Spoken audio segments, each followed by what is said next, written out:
वालेकुम second year. आज हम एक इम्पॉर्टेंट प्रूफ करेंगे जिसका इस्तेमाल जो है हम एक्सरसाइज 1.3 के क्वेश्चन नंबर 3 में करेंगे। Limit theta tends to 0 sine theta by theta is equal to 1। ये रिज़ल्ट है जिसका इस्तेमाल हम क्वेश्चन नंबर 3 के तमाम पार्ट्स को सॉल्व करने के लिए करेंगे। शायद कोई एक दो क्वेश्चन ऐसे हों जो इससे ना होते हों, बाकी तमाम क्वेश्चन इसी से होते हैं।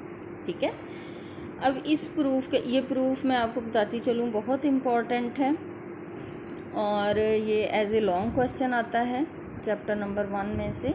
आप लोगों ने इसको हर सूरत करना है और बहुत अच्छे तरीके से अंडरस्टैंड करना है। तो सबसे पहले मैं आपको इसकी फ़िगर एक्सप्लेन करती हूँ जिससे हमने ये प्रूफ जो है वो करना है। आप लोग इस फिगर को अच्छे तरीके से समझ लें। ये फिगर क्या है? ये एक्चुअली हमने सेक्टर लिया है एक यूनिट सर्कल का। यूनिट सर्कल जिसका सेंटर ये है और उसका जो है अगर आप देखें ये एक आर्क है यहाँ पे।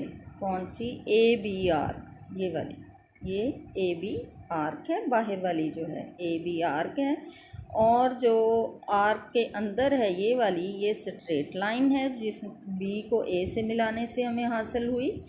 और फिर बी सी जो है ये एक परपेंडिकुलर है जो हमने गिराया from point B to the line O ए।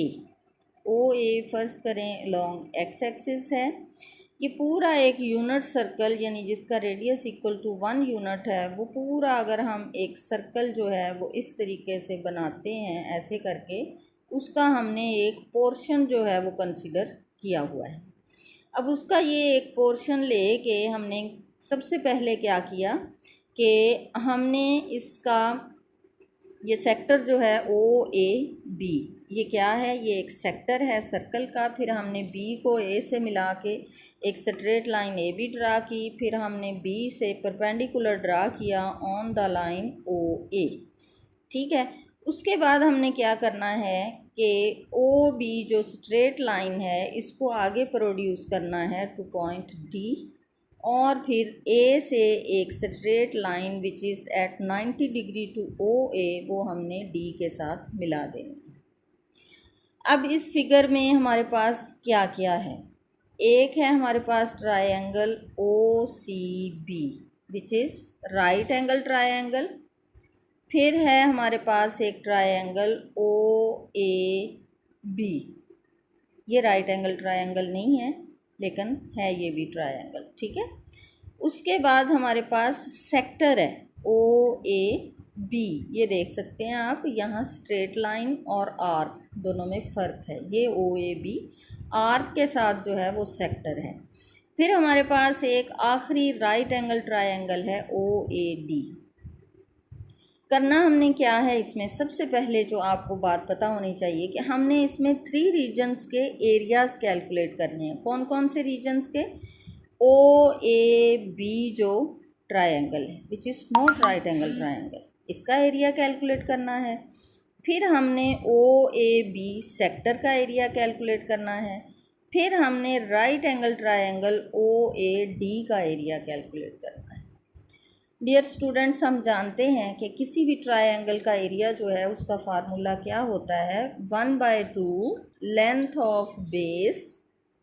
जैसे हमने अगर ट्रायंगल ओ ए बी का एरिया कैलकुलेट करना है तो हम फार्मूला क्या लगाएंगे? 1/2 ओ ए मॉड, ये बेस है, बेस की length, O A mod multiply by its height which is B सी।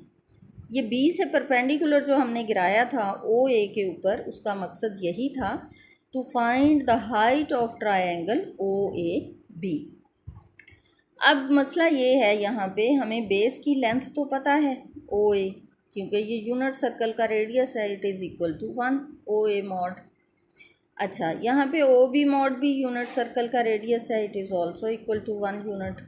लेकिन बी सी मॉड जो है इसकी लेंथ हमें नहीं मालूम। ये हम कैसे कैलकुलेट करेंगे? एक तो हमने ये कैलकुलेट करनी है, ये कैलकुलेट कर लेंगे तो हमें ओ ए बी जो ट्रायंगल है उसका एरिया मिल जाएगा। फिर दूसरे नंबर पे हम निकालेंगे सेक्टर का area, O A B sector का area by using formula half R square theta.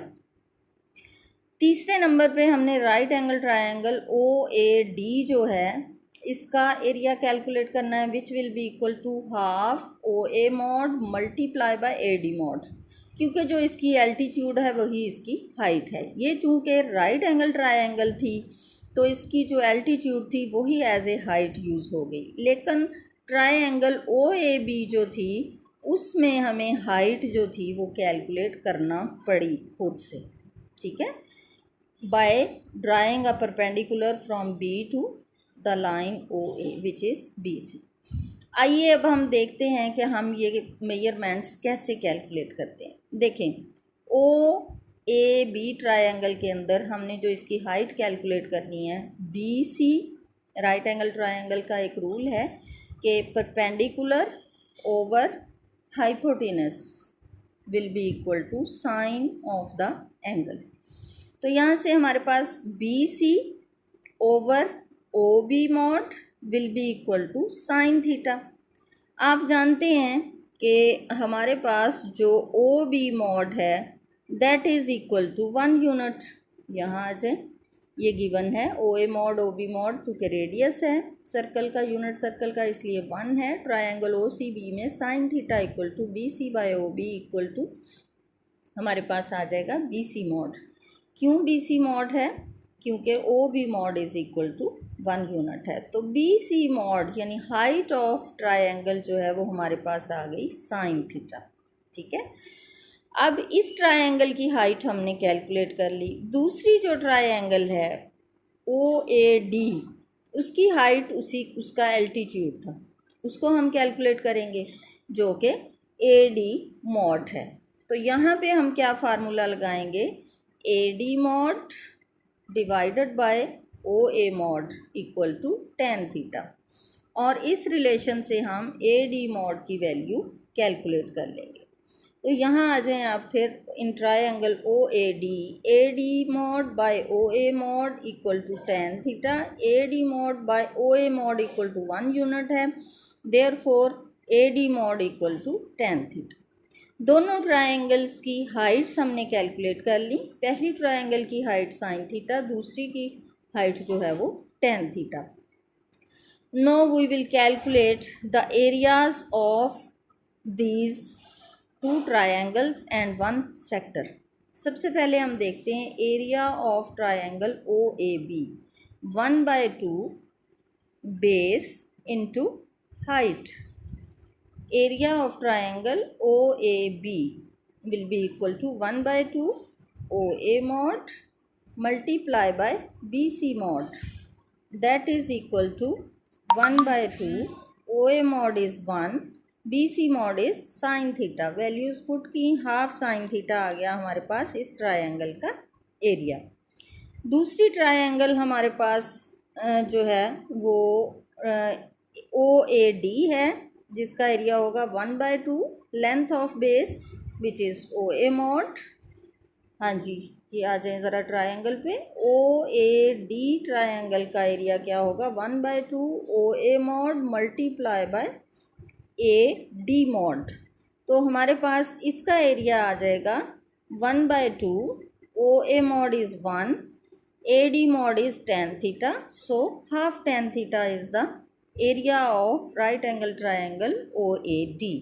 Now we will calculate area of sector OAB जो कि इन दोनों के दरमियान में लाई करता है। किस किस के दरमियान में, ट्रायंगल OAB और ट्रायंगल OAD दोनों के दरमियान में सेक्टर मौजूद है OAB। इस सेक्टर का एरिया होगा, हम जानते हैं एरिया ऑफ ए सेक्टर होता है हाफ आर स्क्वायर थीटा, ठीक है। अगर इस सेक्टर का रेडियस आर है तो इसका एरिया होता है half R square theta. R again 1 unit है, थीटा लगाएंगे, हाफ थीटा आ गया इस सेक्टर का एरिया। 3 एरियाज़ हमने कैलकुलेट कर लिए। सबसे छोटी ट्रायंगल जो है ओ ए बी उसका एरिया हमारे पास आ गया half sine theta. Again figure से देखें, ओ ए बी ट्रायंगल का एरिया हमने कैलकुलेट किया half sine theta. O A B sector का एरिया हमने कैलकुलेट किया half theta. O A D जो ट्रायंगल है उसका एरिया हमने कैलकुलेट किया हाफ टेन थीटा। अब इन तीनों के दरमियान जो रिलेशन है वो मैं ऑलरेडी आपको बता चुकी हूँ कि हमारे पास ओ ए बी ट्रायंगल का एरिया जो है it is less than area of sector and area of sector is less than area of triangle O A D. ये रिलेशन हम यहाँ पे यूज़ करेंगे। उसके बाद हम जानते हैं हमारा साइन थीटा जो है वो पॉजिटिव है, therefore we can divide throughout this inequality by sine theta. ठीक है, हाफ साइन थीटा, सॉरी, हम इसको हाफ साइन थीटा पे डिवाइड कर देंगे तो यहाँ पे हमारे पास 1 आ जाएगा, यहाँ पे आ जाएगा थीटा बाय साइन थीटा और यहाँ पे हमारे पास आ जाएगा कॉस। हाँ जी, हमारे पास इनइक्वालिटी जो है ये आ गई 1 less than theta by sine theta less than 1 by cos theta.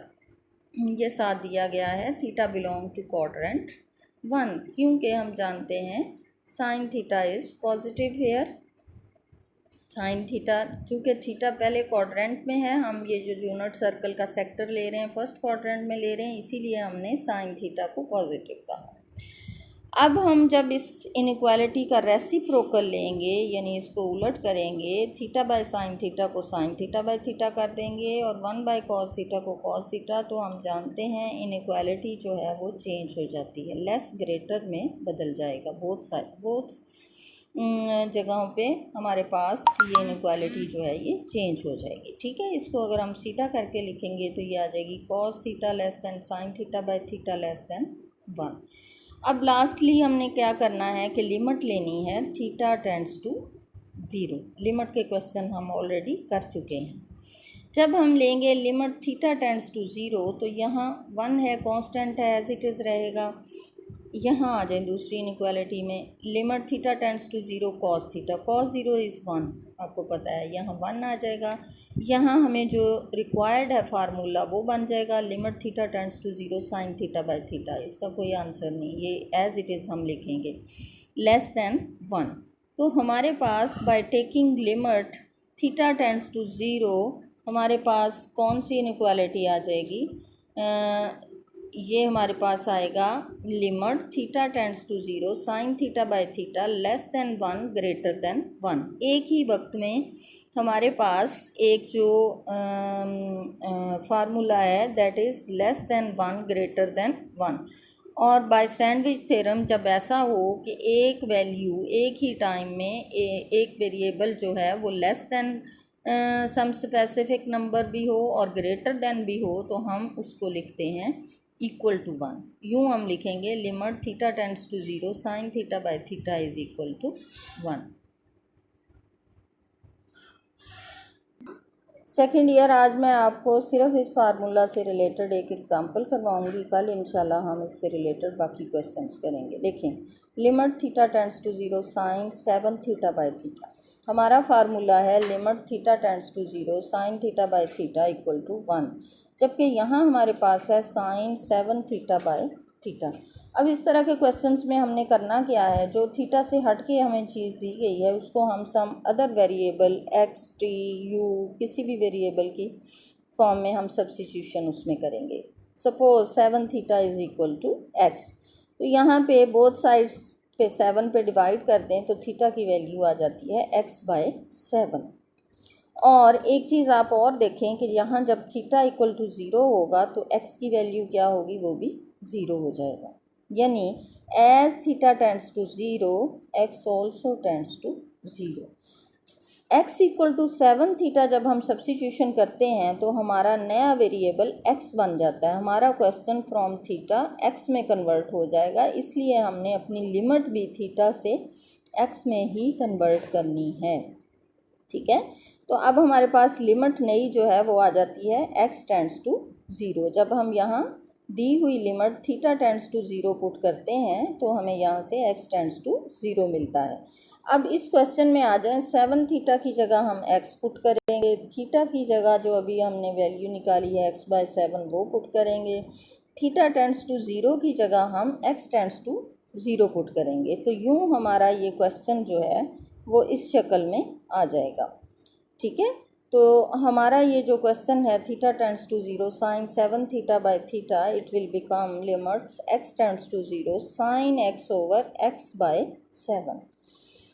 अब इसमें हम ये जो x/7 है नीचे डिनोमिनेटर का, जो डिनोमिनेटर है ये आपको पता है ऊपर आ जाता है और कांस्टेंट होने की वजह से ये लिमिट से बाहर आ जाएगा और अंदर हमारे पास क्या आ जाएगा, limit x tends to zero sine x over x। अब अगर इस चीज़ को देखें, इतनी चीज़ को, इसको, ठीक है, जिसके गिर्द मैं एरो लगा रही हूँ, ये एग्जैक्ट वही है limit theta tends to zero sine theta by theta. इसमें ऐसा कोई मसला नहीं है कि वहाँ पे थीटा है, x है, t है, u है, जो भी वेरिएबल हो लेकिन मुकम्मल इस शेप में हो। फर्ज करें limit t tends to zero sine t over t, that will be 1। Limit u tends to zero sine u by u, that will also be equal to 1। No, limit x tends to zero sine x by x will be equal to 1 multiply by 7, ये answer होगा 7। इस तरह से हम different questions को by substitution अपने इस formula की शक्ल में कन्वर्ट करने के बाद हम इसको सॉल्व करेंगे।